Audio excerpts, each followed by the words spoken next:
AM 1220 KHTS, hometownstation.com. I am T. I am here with you. It's Thursday from noon to 1. I'm now doing a show called Dr. Proctor, an opportunity to sit with the medical professionals who are doing everything they can on our behalf to either get us healthy, keep us healthy, or deal with issues if we're not healthy. This is just a chance to peek over their shoulders, an informal conversation over a mug of tea, coffee, cocoa, water, to talk about what's going on in their world, how it affects us. And today we're talking with Dr. Marwa Kilani. She's the medical director of palliative care at Providence Holy Cross Medical Center.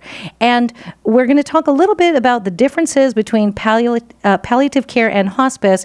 And one of the things I wanted to talk about recently, and it doesn't matter which side of the grass you're standing on when you talk about the Death with Dignity Act, one of the things that Governor Brown has just signed, one of the things it does is it improves hospice and palliative care awareness. It sort of brings us opportunities in other states where this has already this act is the Death with Dignity is in place. The other states have found pretty much across the board that there wasn't this tremendous spike in people rushing to be a part of this, but what it did do, so despite everything, it increased conversation and even debates about honoring the quality of life at the end of life. And again, Dr. Kilani, thank you again for being here today. And it's all about the taboos, the fears, the cultural obstacles that prevent us from having the talk with our family. And I was telling you during the break that I have found that sometimes with older family members, they don't want to talk about it because you're pushing me in the box. No, I'm not doing that. I'm so not doing that. And I don't want to talk about can we talk about something more pleasant? We could. Yeah, we could, but then these conversations will never happen, and this upsets me as the daughter, as the niece, as the person who is involved in these lives. That all I want to do, I live by a code of honor. That honestly, at the end of my day, that is all I want to be known for. There's nothing else. But if people say that I was an honorable person and I did the right thing, then I will have lived a life that I was happy with. So the idea that these relatives are like, I don't want to talk about it. No, we need to, because I want to honor you. I want to make sure that your wishes are met, that and a lot of times it's the conversation of, do you want tremendous intervention? Do you not want to take that path? Do you want it to be a game of statistics? If they tell you have this percentage. Right. And so do you find with patients or even family members, if I could make it personal, have you found that when you have the talk, because you're trained in the talk, yeah. and you've had a lifetime of experience with the talk. Yeah. Do you find is there a way to begin that to where they're not going to feel threatened, or? I think the first and foremost. I see it in your eyes. It's no. It's just it's really funny to me, and I have to laugh because first of all, humor makes everything just so much better. Yeah, it does. And so one of the things that I always like to tell people is just because we talk about death doesn't mean it's going to happen. Right. And it's not contagious. It's not contagious. I can tell you that for sure. Just because we talk about it does not mean it's going to happen tomorrow. It may not happen in a year. It may not happen in 20, 30, 40 years. So what's more important is designating the person that you feel is the right person to speak on your behalf. Okay. So a surrogate decision maker. And the second thing is really just trying to define who you are and what's important to you. Mm-hmm. So what I like to recommend to your listeners and to our patients and families in general is talk about what's important.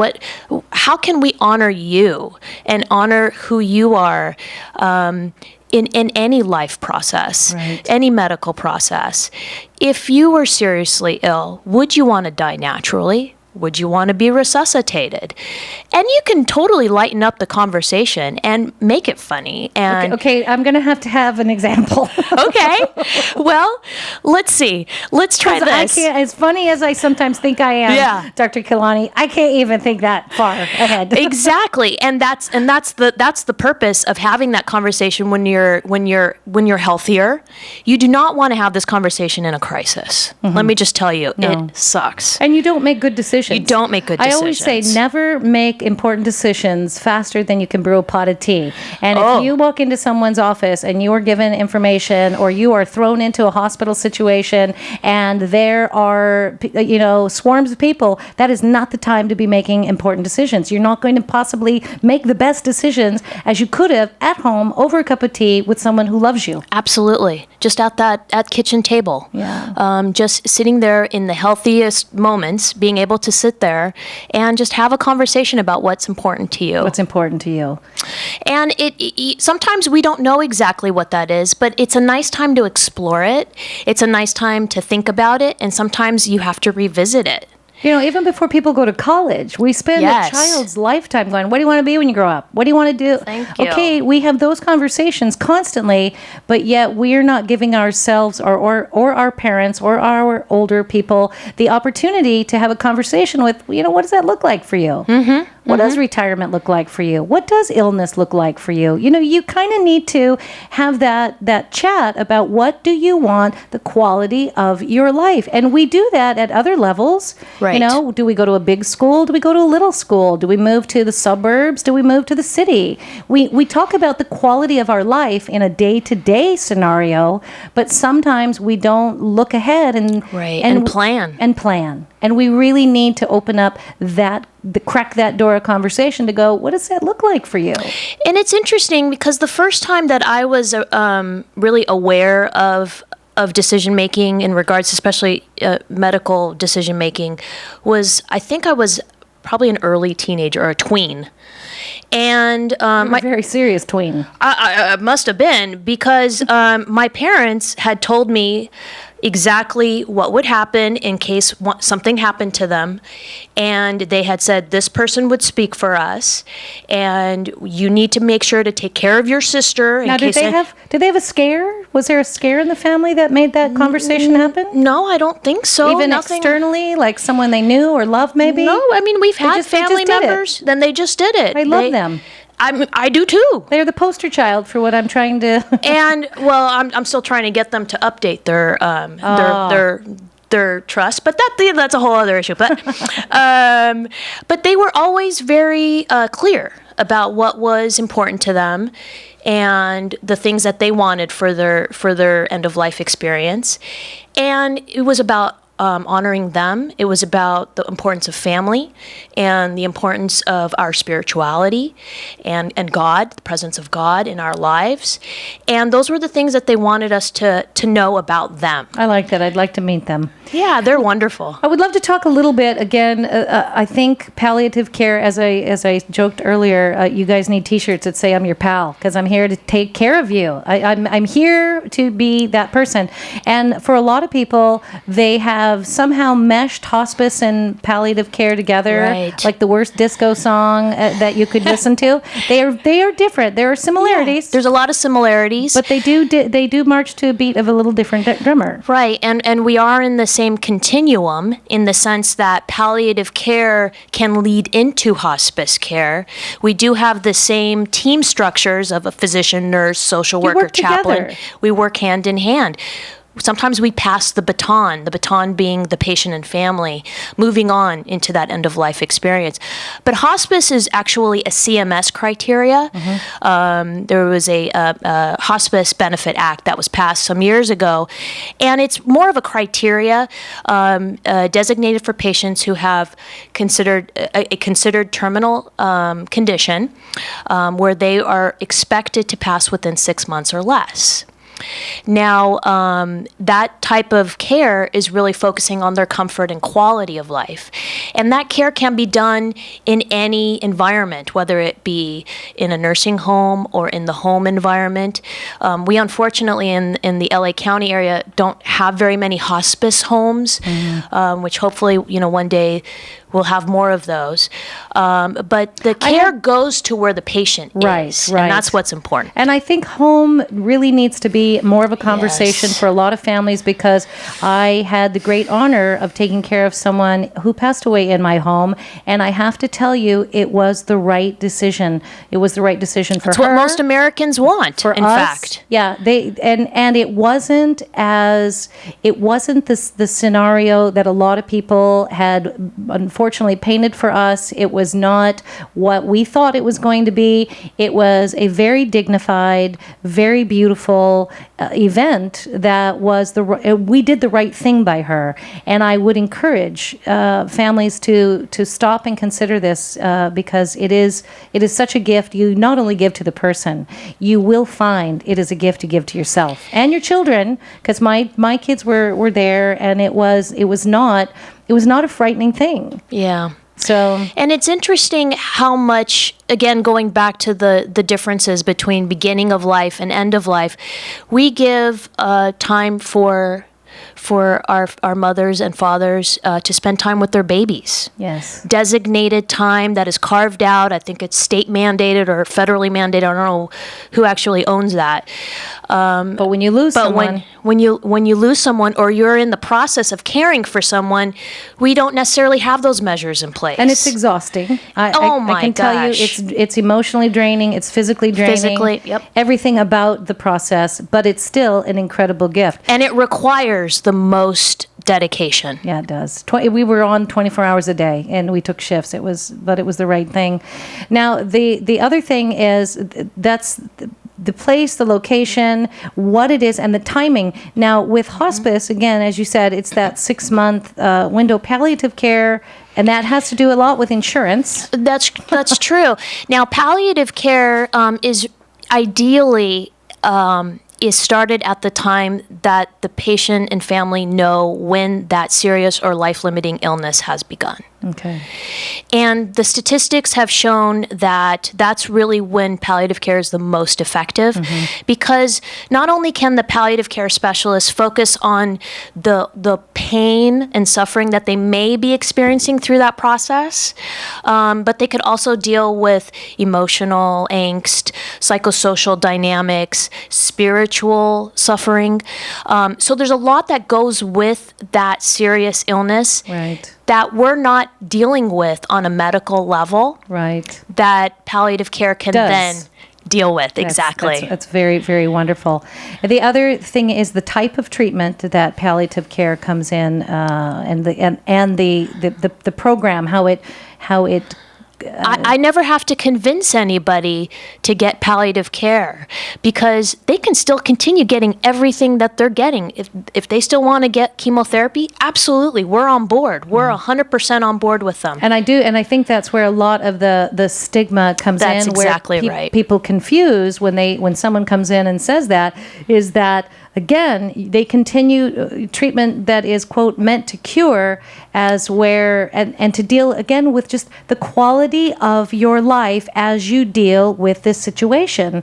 As where hospice, when the body really, truly cannot be, it starts really to overcome by the disease process. Right. It's the disease at that point. It may not necessarily be the person's will. It's just the disease, the natural course of the disease. And that sometimes too, that's another conversation I had with you earlier, as where doctors, I think, sometimes become very hyper-focused on the specialty, and sometimes the body as a whole starts to, I've seen patients in the hospital with end-of-life issues put on every possible, and I think, wow, I just don't, and the phrase quality of life just kept rattling in the back of my head like a BB in a tin can, because I thought, I don't know that this person would have wanted what's happening here if they had known. And again, if we can sit with one another and say, at what point are we allowed to have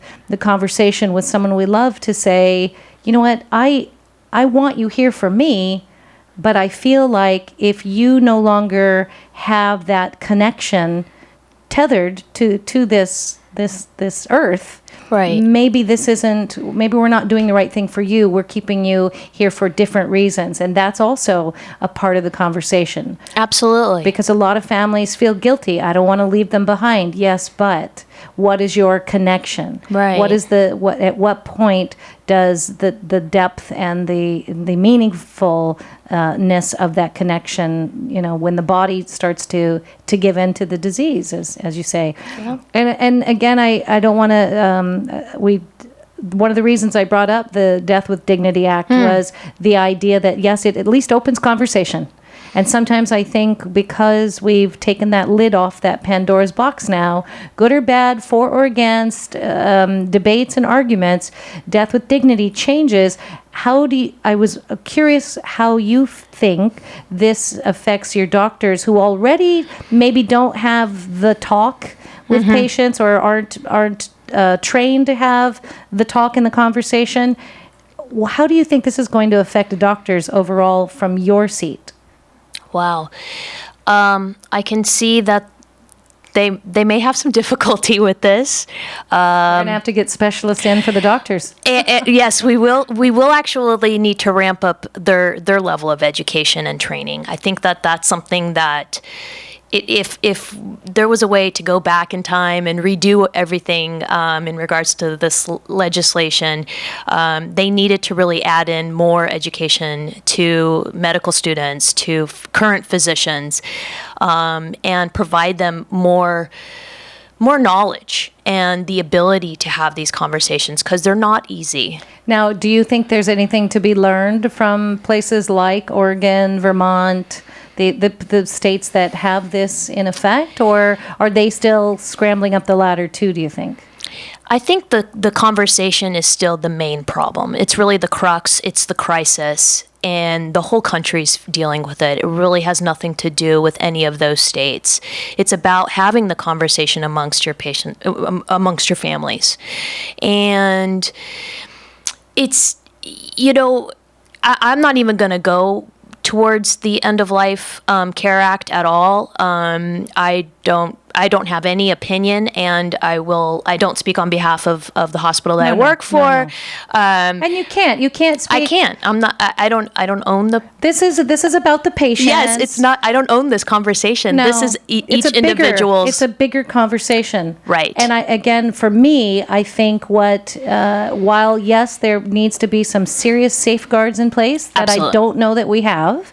I think there needs to be some definite training for the doctors and the teams who now are dealing with this brand new thing that's been put into place. But what I think it is, again, arguments for or against, the conversations that we need to have with one another. I think it definitely is opening that for patients who are either going to have to consider palliative care or hospice care, but for the average person, before a disease, before a situation, having the conversations about end of life care, end of life issues, and the idea that you do have to take into play what are your thoughts on this? What are your beliefs? What are your Exactly. And I think that this act is going to affect a very small amount of people. Listen, there's thousands of people who die in this state every year, thousands.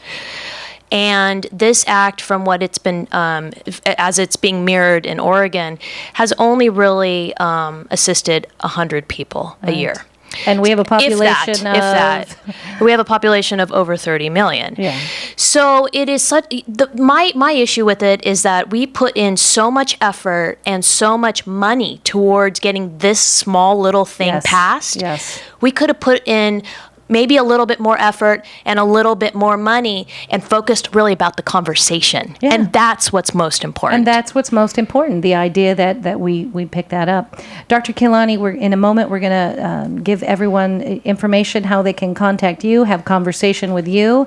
I love that you are part of the digital media age, and you've got Twitter, that I actually get to follow you on Twitter and have continued conversations. Yeah. We are talking with Dr. Marwa Kehlani, who's the medical director of palliative care at Providence Holy Cross Medical Center.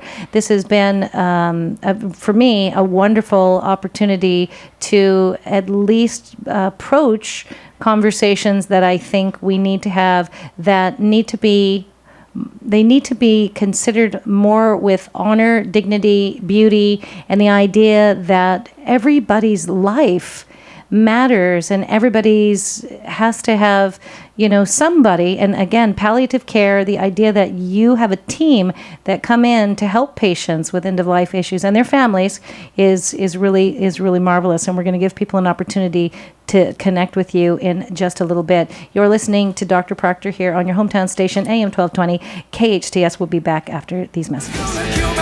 AM 1220 KHTS, hometownstation.com. I am T. You are here with Dr. Proctor, a program I'm doing every Thursday, an hour conversation where we get to kind of peek over the shoulders of the doctors, not necessarily supervise, but kind of, be in that catbird seat of what's going on in the medical community, how it affects us, people we love. Their main goals are to get us healthy, keep us healthy, and sometimes deal with issues when we're really not healthy. And with me today, I have Dr. Marwa Kehlani, who's the medical director of palliative care over at Providence Holy Cross Medical Center, and we've spent the hour talking about the differences between palliative care and hospice care. And for me, one of the things I'm hoping to do with this is to remove some of the stigma about the talk that we need to have with our loved ones, because of whatever reasons, whether it's cultural taboos or if it's just fear that prevents us from having this talk. I feel like it is critical. And again, I also want to take away some of the fear that I've heard many patients and people have when they hear palliative care. Their eyes get big and they associate it immediately with end of life, and that's not always the case. However, you do most certainly help with patients when that becomes part of an illness or a chronic disease. And I, for one, am glad that palliative care, you are my pal, that you are there to help take care I'll be of there. The family. And I would love for, if someone wants the opportunity to have a conversation with you, I love that you have Twitter. So give us your Twitter handle. It's at Kehlani19. That's Kehlani, K-I-L-A-N-I 19. And if you'd like to learn more, certainly about Providence Holy Cross or about palliative care, I really do. I encourage you to go to providence.org. You can also Google palliative care. Educate, yourself or your loved ones on what that is. And as you said very early on, you are someone who can be brought into a situation when someone receives a diagnosis that is life-changing. Absolutely. And that should be one of really the first phone calls, because there are so many emotions that a patient goes through and their family goes through. I think, was it Elizabeth Kubler-Ross wrote the book with the 6 things, you go through bargaining and anger and acceptance and all those things. And you are equipped to help the person deal with all of those stages. Right. And the care, the actual physical care of what they're going through. Right. And that really help the patients navigate the healthcare system as well, because there's a lot of things that patients and families don't know, what their insurances provide, what their insurances don't provide. We work along our case managers. There's a lot of resources that are available to patients and families out there that we can help them with. I love that. Again, we're talking with Dr. Marwa Kehlani. You can reach her on Twitter at KILANI19. Again, you've been listening to Dr. Proctor every Thursday, noon to 1. We'll do this again sometime. And again, I'm grateful to have you, Thank you as so much. My pal in the medical field. Absolutely. Thank you. You're listening to AM 1220 KHTS, your hometown station.com.